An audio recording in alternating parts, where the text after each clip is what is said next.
School की education में या कहीं भी मुझे लगता है कि डिसीजन मेकिंग पे बातें तो होती होंगी डेफिनेटली, लेकिन डिसीजन मेकिंग पे काम बहुत कम हो रहा है। सबसे इंपॉर्टेंट बात हम सबको ये समझनी है कि decision making is a process of making sensible choices, and sensible choices not only for your own self, it is to make sensible choices for yourself and for the people who are associated with you. और इस यहां तक पहुंचाने के लिए उस बच्चे को हमें डिसीजन मेकिंग के वक्त बहुत सारी इंफॉर्मेशन देने की जरूरत है।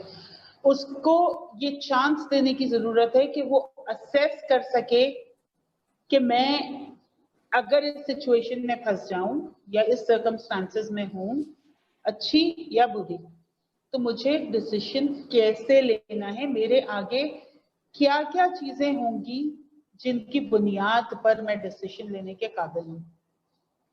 आपने अक्सर नोटिस किया होगा, हम खुद अपनी जिंदगियों में बहुत इम्पल्सिव डिसीजंस ले लेते हैं और बाद में हम उन डिसीजंस पे बड़ा पछताते हैं। क्या आप अग्री करते हैं? ऐसा होता है, हम सबके साथ होता है ऐसा। में सबसे बड़ा मतलब why to raise good decision makers. आप सोचिए कि हमारा बच्चा आजकल जो सर्कमस्टांसेस फेस कर रहा है, उसके पास इतनी नॉलेज और इतना डिस्ट्रैक्शन मौजूद है जिसमें से वो हर लम्हा ये फैसला कर रहा होता है कि इसमें से क्या चीज मेरे काम की है, क्या चीज मुझे उठानी है और क्या चीज मुझे छोड़नी है। कंटिन्यूस बम्बार्डमेंट ऑफ नॉलेज है, कंटिन्यूस एक्सपोजर है, इतना एक्सपोजर है जो उसकी फिजिकल फिटनेस, उसकी मेंटल फिटनेस, उसके इमोशनल फिटनेस को कंटिन्यूसली चैलेंज कर रहा है। Yes foreigner, it's a flood of information. तो क्या हर इंफॉर्मेशन उसके लिए काम की है? सवाल एक। और क्या हर किस्म का एक्सपोजर उसके लिए जरूरी है? Usually we have to be very, very critical about it. We need to analyze lots of things. लेकिन क्या हम सारी जिंदगी उसके लिए ये एनालाइज करने की अथॉरिटी रखते हैं, या क्या हम कर सकते हैं? हमारे अपने भी तो चैलेंजेस हैं। अब उसके लिए अगर उस बच्चे में ये स्किल पैदा हो जाए कि मैं खुद असेस कर सकूं, मेरे पास वो टूल्स हों जिनसे मैं असेस कर सकूं कि वेदर आई नीड इट और आई डोंट नीड इट, तो वो टूल्स वो बच्चा कहां से ढूंढे? या हम क्या इतने कॉन्शियस एफर्ट्स कर रहे हैं अपने बच्चों की डिसीजन मेकिंग डेवलप करने के लिए? मुस्तकिल पीयर प्रेशर, मुस्तकिल ऑप्शंस ही ऑप्शंस। जब हम छोटे थे, आप सबको अच्छी तरह याद होगा कि हाँ, हमारे पास बहुत लिमिटेड चॉइसेस होती। ऐसा नहीं था कि हमारे पास हर किस्म का ऑप्शन खुला हुआ। स्टडीज में भी लिमिटेड चॉइसेस होती थी। जो आधे घंटे का कार्टून आता था, उसके अलावा we did not have the luxury to watch the cartoon throughout the day, and then all sorts of cartoons, है ना? तो इसलिए मेरे ख्याल में पेरेंट्स को कॉन्शियस एफर्ट करनी पड़ेगी एक अच्छा value based decision maker develop करने के। देखें, ये जो रेवोल्यूशन आ रहा है ना, नॉलेज का रेवोल्यूशन, या पेंडेमिक की वजह से जो बहुत बड़े बड़े चेंजेस आए हैं, और हमें अंदाजा है कि आगे और बड़े बड़े चेंजेस आने वाले हैं, ठीक है? होगा ये कि अगर बच्चा इंडिपेंडेंट नहीं हुआ, इंट्रिंसिक मोटिवेशन उसके अंदर नहीं हुई, अगर वो अपने लिए फैसले करने के काबिल नहीं हो सका, तो आपके लिए जो अपॉर्चुनिटीज हैं वो बहुत मिनिमम हो जाएंगी। हम सब ने जिस दौर में पढ़ा है, हम सब ने जिस दौर में अपनी एजुकेशन कंप्लीट की है, हमारे पास बहुत लिमिटेड नॉलेज और बहुत लिमिटेड रिसोर्सेस थे। अगर अब मेरा बच्चा इस काबिल नहीं है कि अवेलेबल रिसोर्सेज में से वो बेस्ट रिसोर्स चूज करने के काबिल हो जाए, तो उसकी आगे की डेवलपमेंट, उसकी आगे की प्रोग्रेस, उसकी अपनी सोशल डेवलपमेंट बहुत ज्यादा हैम्पर होगी, बहुत पीछे रह जाएगा कहीं वो। तीसरी और एक जो बहुत इंपॉर्टेंट एस्पेक्ट होता है ना डिसीजन मेकर्स का, जो अच्छे डिसीजन मेकर्स होते हैं उनकी विल पावर बहुत स्ट्रांग होती है। आप सोचिए, एक बच्चा अगर उसकी विल पावर स्ट्रांग होती है तो वो कितना इक्विप्ड है चैलेंजेस को फेस करने के लिए।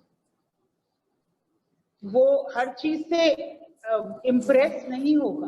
कुछ टूल्स, कुछ ऐसे इक्विपमेंट्स, कुछ ऐसा एनवायरनमेंट होना जरूरी है कि जिसमें आप अपने बच्चे को वो अपॉर्चुनिटीज दे सकें कि वो अच्छा थिंकर, अच्छा डिसीजन मेकर बन जाए।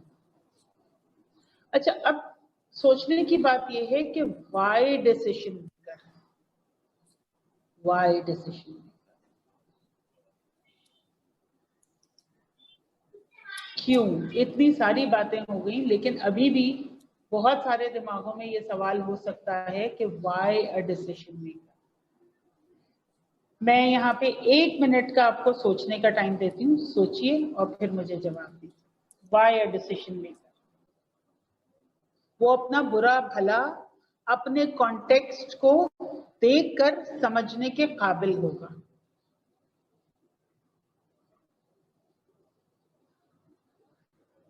एक चीज और, बच्चे के अंदर ओनरशिप डेवलप होगी।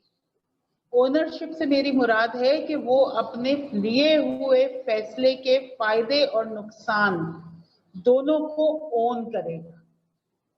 आप लोगों ने बचपन से नोटिस किया होगा, बास बच्चों में आदत होती है कि they put blames on others. बिल्कुल करीना रिस्पॉन्सिबल होगा, ओन करने के काबिल होगा, वो ब्लेम गेम नहीं खेलेगा। ये इसलिए हो गया क्योंकि हमारे पास ये नहीं है। एक बहुत माइनर सी लाइन है बीच में, decision making as a process and impulsive decision making. ठीक है, एज अ प्रोसेस अगर डिसीजन मेकिंग होगी तो वो बहुत सारे एस्पेक्ट्स को देखते हुए होगी। वो पहले इंफॉर्मेशन गैदर करेगा। उसका प्रोसेस ये होगा कि पहले वो उस काम की इंफॉर्मेशन गैदर करेगा, उसको असेस करेगा। सेकेंड स्टेप, उसको असेस करेगा कि क्या ये मेरी वैल्यू सिस्टम से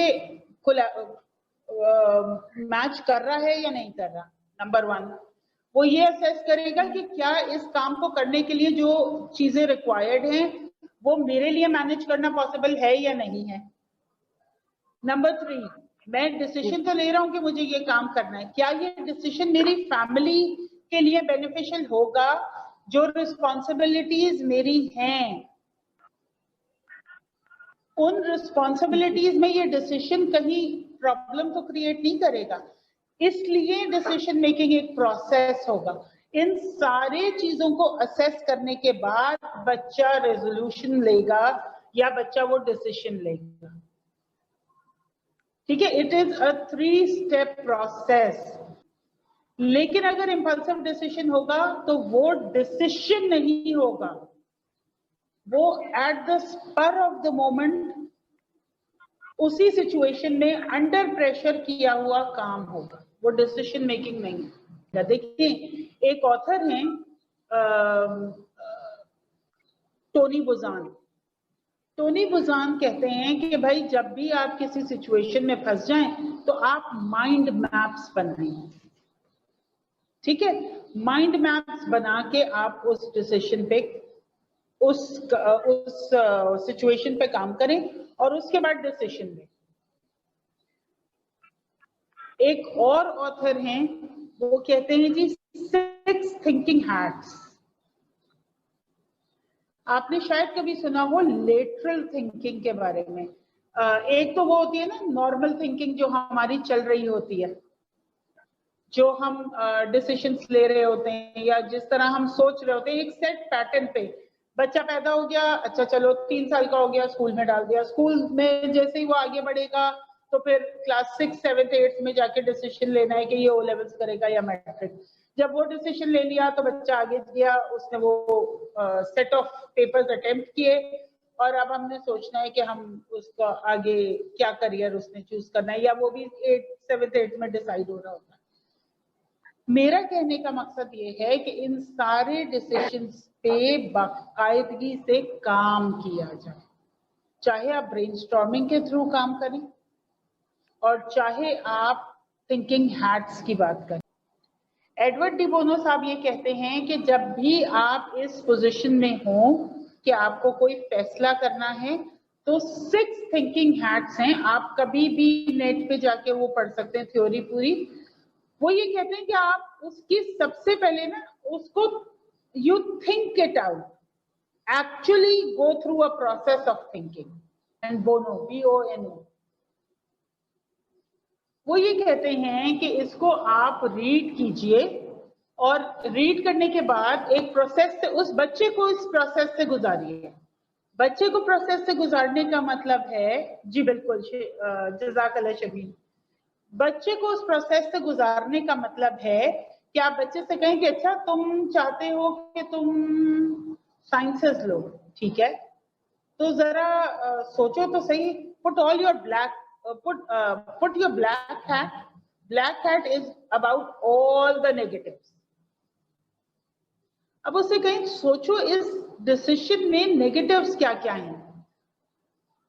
फॉर एग्जाम्पल तुम्हें टाइम कितना कंज्यूम करना पड़ेगा अपना पढ़ाई पे, तुम सोचो कि तुमने आगे फील्ड कौन सी चूज करोगे तो उसके क्या क्या चैलेंजेस होंगे। Think all the negatives. तुमने ये 3 सब्जेक्ट्स चूज किए, अब इसमें से सारे नेगेटिव सोचो क्या क्या हो सकता है। उसके बाद आप उसको डिफरेंट कलर्स की हैट्स इंट्रोड्यूस करवाते जाएं और उससे वो थिंकिंग प्रोसेस कंप्लीट कराएं। अच्छा, जरूरी नहीं है कि आप 6 की 6 हैट्स उसको करवाएं कि बच्चा बेजार हो जाए, हर काम करने से पहले वो 6 हैट्स को सोचता रहे। आप ये कभी कभी किसी जरूरी काम के वक्त जरूर करवाएं, वरना आप उससे कम्युनिकेट करें। Ask as many questions as possible if you want your child to be an independent thinker. उससे ये मत कहें, उसको किसी और रास्ते पे मत डालें। आपको नजर आ रहा है ये काम शायद उसके लिए इतना बेनिफिशियल नहीं होगा, तो आप उसे ये ना कहें कि काम तुम्हारे लिए बेनिफिशियल नहीं होगा, आप उसको थिंक थ्रू करवाइए। अच्छा तुम ये करना चाह रहे हो, अच्छा तुम ऐसे करना चाह रहे हो, इसको तुम टाइम कैसे दोगे, ये मैनेज कैसे होगा, इसका मटेरियल कहाँ से आएगा। Ask a lot of questions, sit down and discuss. एक मशवरा मेरा आप लोगों को, ये डिसीजन मेकिंग के अलावा भी मैं आप लोगों से रिक्वेस्ट करूंगी कि आप लोगों को अपने बच्चों के साथ कोई सेट टाइम रखना चाहिए फॉर डिस्कशन। किसी न किसी टॉपिक पे, किसी रीडिंग के बारे में, कोई चीज आपने पढ़ी, आप अपने बच्चों के साथ बैठें और उस पर बात करें। जिन घरों में डिस्कशन का कल्चर होता है उन घरों में बच्चे बहुत अच्छे डिसीजन मेकर्स बनते हैं। हमारा काम ये नहीं है कि हम बच्चों के फैसले लेना शुरू कर दें, हमारा काम सिर्फ ये है कि वो जो फैसला लें उसके प्रोज एंड कॉन्स उनके साथ डिस्कस करें। परीना, इसका मजेदार काम ये है, टीन्स के साथ ही डिस्कशन में मजा आता है। एक्चुअली जो फ्लो बनता है वो टीन्स के साथ बनता है। उसका तरीका ये है कि आप अपनी अवेलेबिलिटी को पीछे कर दें और आप बच्चे की अवेलेबिलिटी को यूटिलाइज करें। खाना खाने और and it should start as an informal setting, बैठे बैठे खाना खाने के बाद बच्चा कोई काम कर रहा है, वो काम, उस काम के दौरान आप जाके बैठ गए, उस बच्चे ने काम वो कर रहा है, आपने उससे पूछ लिया क्या कर रहे हो, क्यों कर रहे हो, अच्छा इससे फायदा क्या होगा, एक दो सवाल आपने उस वक्त पूछे जिससे वो काम कर रहा है, और उसके बाद आपने उसको काम करने दिया और बाद में आपने उसको सोचवाया कि ये जो कुछ तुमने किया है इसका व्हाट व्हाई हाउ आइडेंटिफाई करो, क्यों कर रहे थे तुम, इतनी देर से बैठे हुए काम कर रहे थे, मैं सोच रही थी कि ये काम क्यों किया जा रहा है, इसका क्या फायदा होगा, and then be open for the answer. एक चीज जो मैं पेरेंट्स को अपनी हर टॉक में कहती हूँ, please avoid giving a lot of suggestion.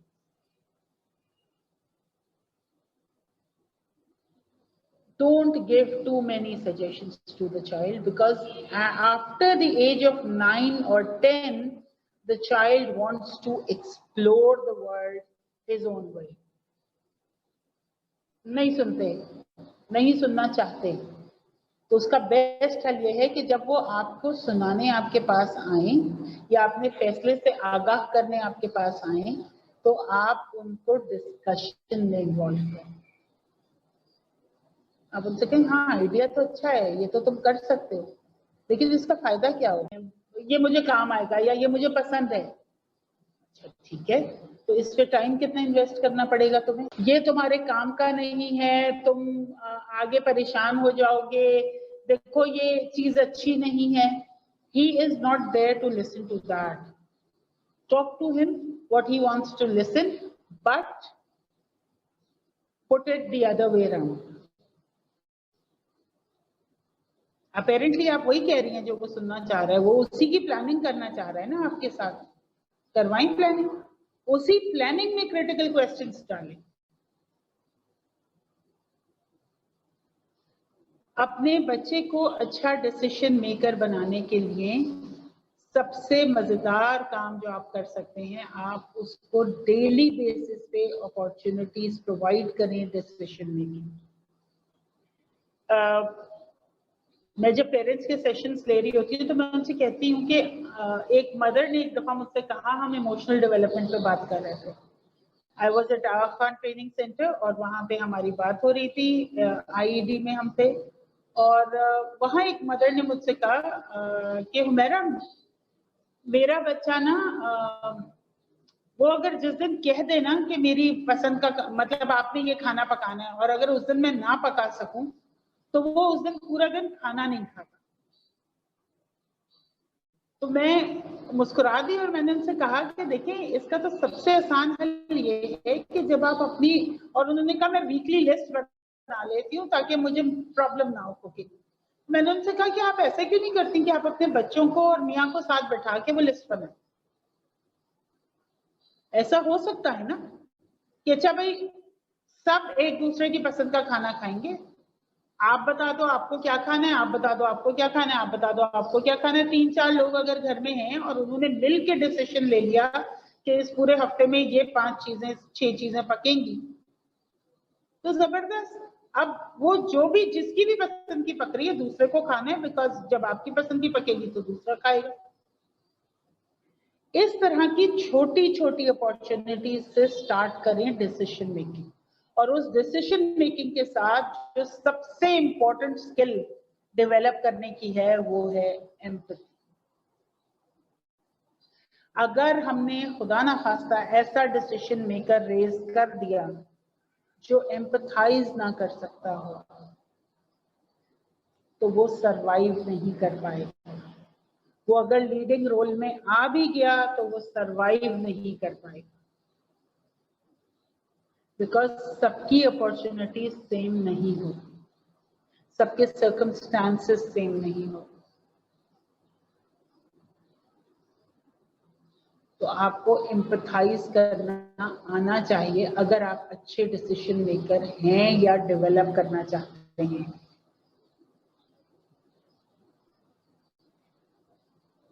दूसरा काम जो हम सबको अपने घरों में स्टार्ट कर देना चाहिए अगर हम कॉन्शियस पेरेंटिंग चाहते हैं।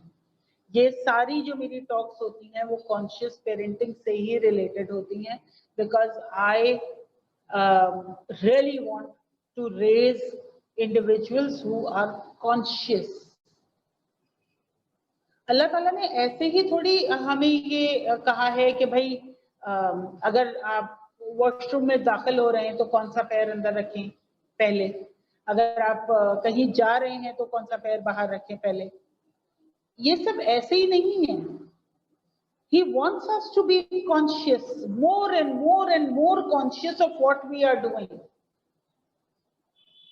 तो ये कॉन्शियस पेरेंटिंग होगी तो कॉन्शियस लिविंग होगी ना। अगर हम कहीं जा रहे हैं तो हम क्यों जा रहे हैं। इसी तरह से कोशिश कीजिए कि आप अपने घर में कोलैबोरेशन की इन्वायरमेंट क्रिएट करके रखें बजाय कंपटीशन के, बिकॉज कंपटीशन की वजह से जो डिसीजंस लिए जाते हैं वो डिसीजन लॉन्ग टर्म नहीं होते, नंबर वन। उन डिसीजंस में एम्पैथी नहीं होती, नंबर टू। उन डिसीजंस में कहीं भी वैल्यूज का जिक्र नहीं होता। उन डिसीजंस में मुस्तकिल एक भाग दौड़, अफरा तफरी। मैं हमेशा कहती हूँ, बल्कि आपको शायद मेरी फेसबुक पे भी ये पोस्ट कभी ना कभी नजर आई होगी या कई दफा नजर आई होगी हो सकता है, कि आपको मेरे या आपके सही होने के लिए ये जरूरी नहीं है कि कोई दूसरा गलत हो। इसका मतलब ये है कि किसी एक काम को करने के बहुत सारे रास्ते हो सकते हैं और वो हर रास्ता सही भी हो सकता है।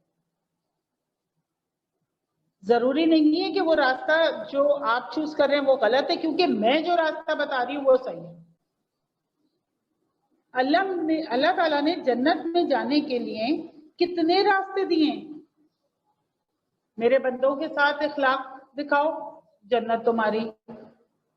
नमाज, रोजा, कुरान, जो बेसिक दीन की जो बेसिक बुनियादें हैं उनको फॉलो करो, जन्नत तुम्हारी। जानवरों का ख्याल रखो, उनके साथ नेक सलूक करो, जन्नत तुम्हारी। इतने ऑप्शंस हैं। जो कुछ कर रहा है अपनी बिसात के मुताबिक, उसके ऊपर जजमेंट पास मत करें। हम तो एक घर में हमारे अगर 3 बच्चे 5 बच्चे हैं तो हम अपने बच्चों पे इतने जजमेंट्स पास कर रहे होते हैं। Yes, Uzma, you are so very right.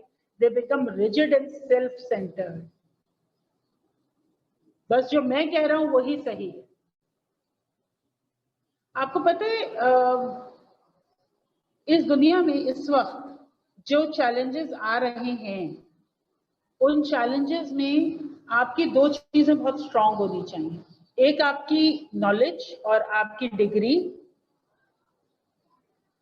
It does promote narcissism. You are right. एक आपकी डिग्री, आपकी एजुकेशन, और दूसरी आपकी स्किल्स। और स्किल्स की जब मैं बात करती हूँ तो मेरा मुराद होती है 2 स्किल्स। वो 2 स्किल्स जो हैं वो हैं आपकी हार्ड स्किल्स, जो उस बच्चे की एजुकेशन की कॉम्पिटेंसी है, उसका जो एटीट्यूड है towards the subjects that he choose, और दूसरी स्किल उसकी सॉफ्ट स्किल्स हैं। He should be a people person.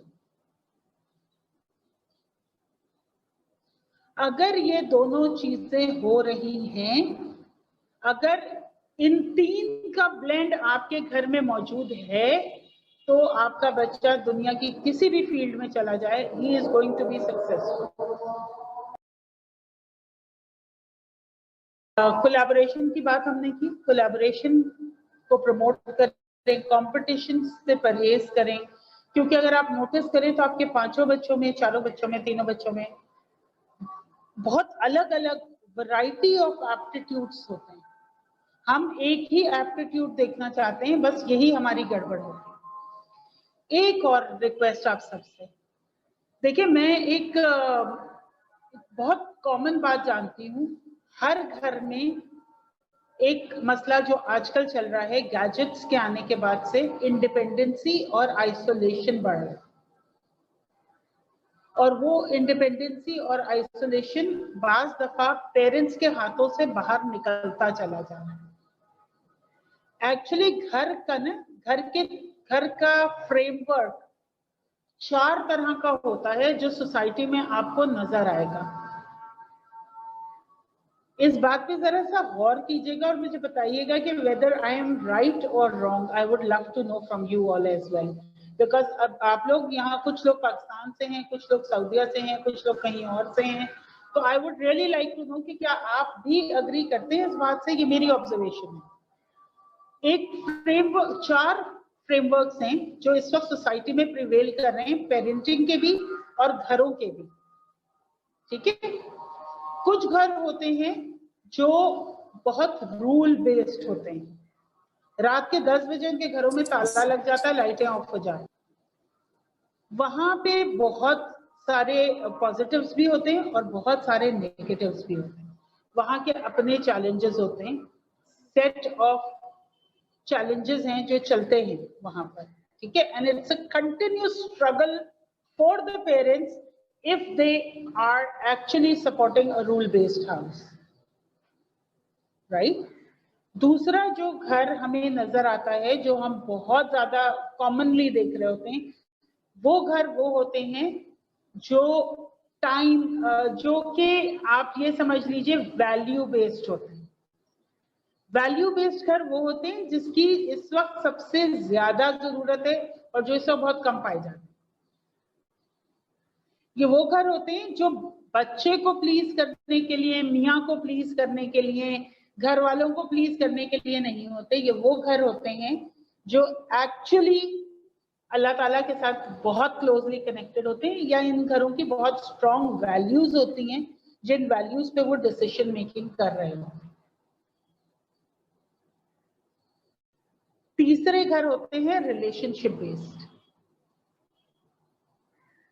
Relationship based घर वो होते हैं जहाँ है मेरा बच्चा, सबसे छोटा बच्चा है तो उसके साथ एक बिल्कुल अलग क्लोजनेस और अटैचमेंट है, सबसे बड़ा बच्चा है तो उसके साथ बिल्कुल अलग तरह का माहौल है और उसके ऊपर जिम्मेदारियां सबसे ज्यादा हैं और उससे एक्सपेक्टेशन सबसे ज्यादा है, और उनसे हम इसलिए प्यार कर रहे हैं क्योंकि वो हमारा बच्चा है, मियाँ इसलिए क्योंकि वो शौहर है, सरताज है और उसकी बहुत रिस्पेक्ट है, बस इसलिए है क्योंकि वो है, राइट?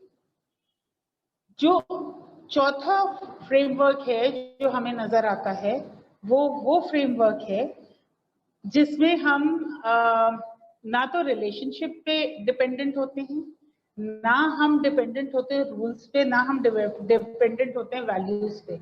ये वो घर है जो मूड बेस्ड होता है। मूड अच्छा है तो भाई वारी सबके सबके। बच्चे ने ग्लास तोड़ दिया, अम्मा ने कहा कोई बात नहीं बच्चा है, और जिस दिन अम्मा का खाना सही नहीं बना था और अब्बा ने आवाज ऊंची की थी, उस दिन बच्चे ने अगर ग्लास तोड़ दिया तो बस जी, फिर तो गया बच्चा।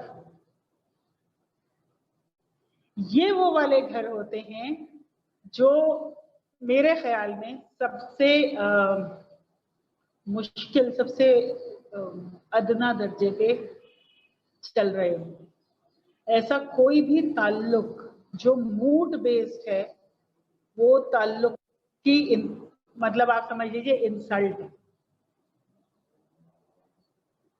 और जो सबसे अफजल है वो वैल्यू बेस्ड घर है। ऑफ कोर्स उस्मा, बिल्कुल इनकंसिस्टेंट पेरेंटिंग नजर ही इसीलिए आती है हमें क्योंकि घर उस तरह चल ही नहीं रहे। मेरा बच्चा मुझसे बज़िद है कि मैं रात में जाग के पढ़ूंगा, इसलिए रात में जाग के पढ़ूंगा क्योंकि सुबह में, दिन में मैं पढ़ नहीं सकता। यानी कि आप अल्लाह के कानून के बिल्कुल अगेंस्ट एक लाइफस्टाइल गुजारना चाहते हैं, और मैं आपसे अगर कुछ कहती हूँ तो आप कहते नहीं भाई आपको नहीं पता ना, मुझसे नहीं होती पढ़ाई। ये कौन सा लाइफस्टाइल है? और अगर मैं इस लाइफस्टाइल को सपोर्ट कर रही हूँ, अगर मैं इस पे खामोश हूँ, तो इसके बाद इसके जो रिपरकशंस हैं वो मैं फेस करूंगी।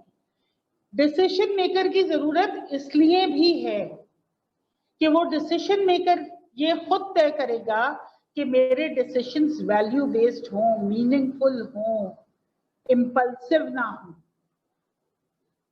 वो डिसीजंस ऐसे ना हो जो किसी और से इंस्पायर होके लिए गए हैं। अगर इंस्पायर होके लिए गए हैं तो वो भी वैल्यू बेस्ड होने चाहिए।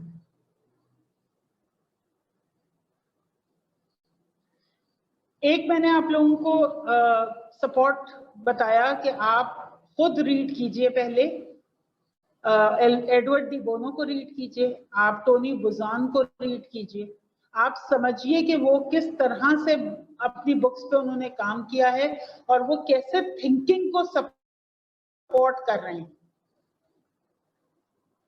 अगर उस थिंकिंग को सपोर्ट करने के लिए आपके पास टूल्स होंगे तो आपके लिए अपने बच्चे को उस प्रोसेस पे डालना आसान हो जाएगा। अगर बच्चा कोई डिसीजन ले ले, आपके साथ डिस्कशन हुआ नहीं हुआ, दैट इज अनदर स्टोरी, लेकिन अगर बच्चे ने कोई डिसीजन लिया है और आपने एक रफ चलते फिरते में डिस्कशन कर दिया है, लेकिन वो बज़िद है कि वो काम कर रहा है, अगर उस डिसीजन से आपका नुकसान या उस बच्चे का नुकसान या उसमें वाबस्ता लोगों का नुकसान नहीं हो रहा तो उसको उसका डिसीजन लेने दें। और अगर खुदा ना खास्ता वो अपने उस डिसीजन में फेल हो जाए तो उसको ब्लेम मत करें, बार बार रेपिटेटिव ब्लेम्स मत करें। देखा, मैंने तो कहा था तुम्हें होना यही था। 4 दिन गुजर गए, 6 दिन गुजर गए, बच्चे ने कोई दूसरा काम किया, आपने कहा भाई ख्याल से करना, याद है ना पिछली दफा क्या हुआ था, फिर से वही गलती मत कर लेना। And you keep on reminding him about his failure, about his wrong decision. इस तरह से डिसीजन मेकिंग की पावर वीक से वीक होती जाएगी। एक चीज जो बच्चों को समझानी बहुत जरूरी है कि बेटा डिसीजन हम लेंगे अपने सर्कमस्टांसेस देख के, अपनी वैल्यूज देख के, अपनी प्रोवाइडेड अवेलेबिलिटीज देख के, अपनी अपॉर्चुनिटीज देख के, और उस डिसीजन को लेने के बाद जो सबसे इम्पोर्टेंट काम है जो हम सबको करना है वो उस डिसीजन के लिए दुआ करना है। बिकॉज डिसीजन आप ले लेते हैं, उसकी कामयाबी और नाकामी अल्लाह के हाथ है। ये बात भी हमें बच्चों को डिसीजन मेकिंग के टाइम पे सिखानी पड़ेगी। हम बच्चे को ये बताना ही भूल जाते हैं कि बेटा पावर कहीं और है जो तुम्हें सक्सेस और फेलियर से हमकिनार करती है। आप डिसीजन ले रहे हो तो आप फिर, और अगर नुकसान हो जाए खुदा ना खास्ता उस डिसीजन में, तो फिर उसको ब्लेम मत करो, किसी को भी ब्लेम मत करो। मैं तो इसलिए ये किया था, मैंने तो इसलिए किया था क्योंकि ऐसा हो गया था, या ये इसलिए खराब हो गया क्योंकि मेरे छोटे भाई ने इन चीजों को छेड़ दिया था। आपका डिसीजन था ना, आपने यहां रखी थी, अब उस डिसीजन को ओन करो। कि हार्वर्ड यूनिवर्सिटी में एक साइकियाट्रिस्ट हैं या साइकोलॉजिस्ट हैं, मैं मिस कर रही हूँ, उनकी एक स्टडी है, वो कहते हैं दुनिया में 3 बड़े लोग हैं, और वो 3 बड़े लोग कहते हैं काउंसलर्स को, ट्रेनर्स को और टीचर्स को। ठीक है, वो ये कहते हैं दुनिया में 3 बड़े लोग हैं, और इन 3 बड़े लोगों की लर्निंग उस वक्त रुक जाती है जब उनके अंदर एक आदत डेवलप हो जाए, और वो आदत है जस्टिफाई करने की।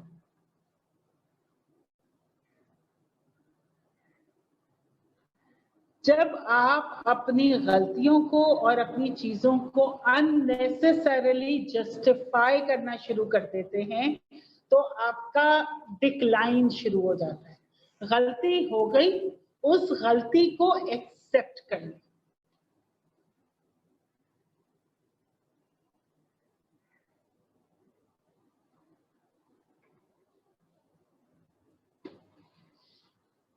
ठीक है, उस गलती को एक्सेप्ट करिए।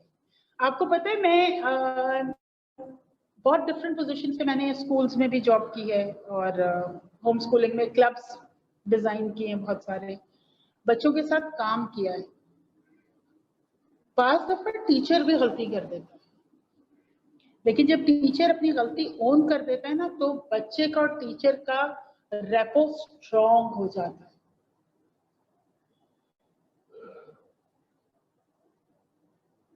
डोंट ट्राई टू जस्टिफाई, मैंने तो ये इसलिए किया था, मैंने तो इसलिए किया था। हाँ यार, हो गया, गलत हो गया, अब क्या करूं।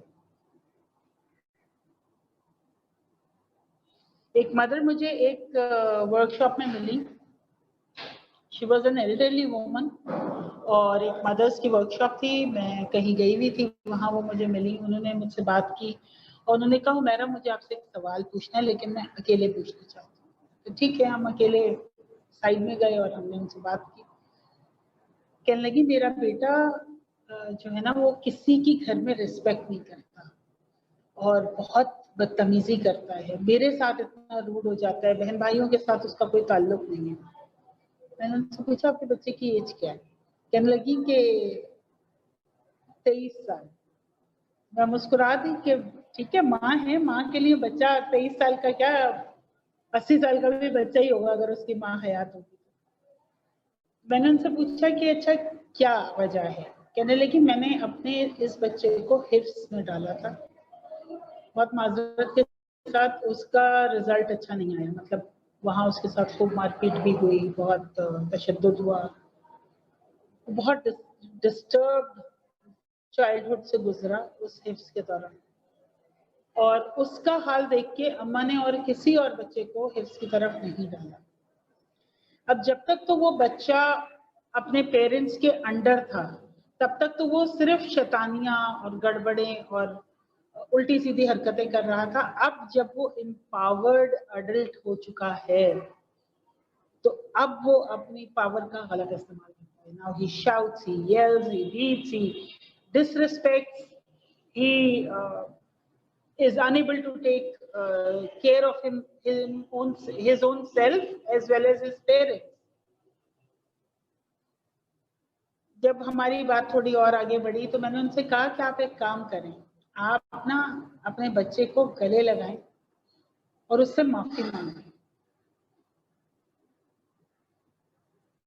उससे कहें कि बेटा मैंने बहुत अच्छा सोच के ये फैसला किया था, मैं तो तुम्हारी जिंदगी की दोनों कामयाबियों के बारे में सोच रही हूँ, इस दुनिया की भी और आखिरत की भी। तो मुझे नहीं पता था कि उसका ये रिजल्ट, मुझे माफ कर। देखिए ये ना बहुत मुश्किल काम है, लेकिन इसको जल्दी कर लीजिए, इससे पहले कि बच्चा उस एज में शामिल या दाखिल हो जाए कि जहां हमें उसको अप्रोच करना या उसके साथ बॉन्ड बनाना मुश्किल से मुश्किल हो जाए।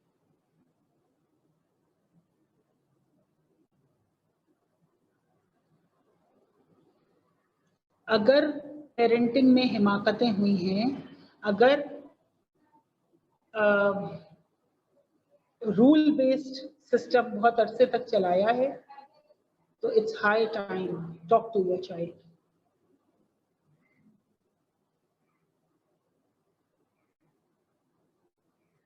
रूल्स की बुनियाद भी वैल्यूज पे होनी चाहिए, इसलिए नहीं होनी चाहिए क्योंकि मैं चाहती हूं कि तुम ऐसा करो, इसलिए तुम ऐसा करो। तुम इसलिए ऐसा करो क्योंकि अल्लाह ताला ये चाहते हैं, इसलिए ऐसा करो कि वो जो 70 माओं से ज्यादा तुमसे प्यार करता है वो ऐसा चाहता है। तो डिसीजन मेकिंग, मुझे ऑनेस्टली एक बात लगती है, अगर मैं इसको इस तरह कोट करती ना फ्लायर में, तो शायद बहुत सारे लोग इससे पीछे भाग जाते हैं। मुझे लगता है कि हमें खुद अभी भी अपनी डिसीजन मेकिंग पे कॉन्शियसली काम करने की जरूरत है।